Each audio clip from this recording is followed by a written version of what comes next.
Most of us rarely think about where food comes from or even how to grow it ourselves. However, there are some individuals across Athens who are reimagining what produce locally really means, defining how small-scale growing can enhance communities and food sustainability. Supacha Singh Pratum, a fourth-year student worker at the University of Georgia Community Garden, says that the most rewarding part is producing organic, natural harvests that go back into the community. We use organic fertilizers, pesticides, everything like that.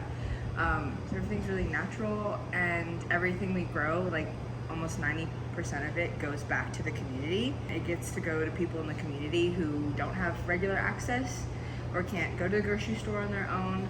So I think it's really important that we're not just producing to produce to like for show, but we get to give it back to people who use it and need it as well. Erin Jocelyn, a conservationist and soil health research specialist, says the value of homegrown produce lies in its climate impact with fewer transportation emissions.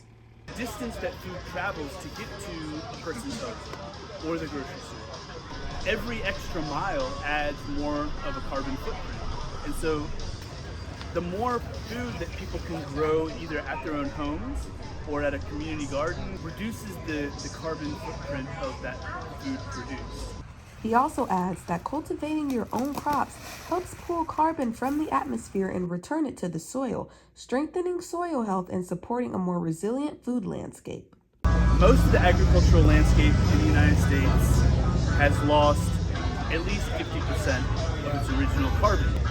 And if we were to practice these soil management techniques that increase soil carbon, increase soil health, then we can put that carbon back into the soil, take it out of the atmosphere, and that can be a mechanism in which we combat climate change. Ava Smith, University of Georgia student, says that one challenge for students trying to grow on campus in the future is feeling like there's not enough time, knowledge, or resources.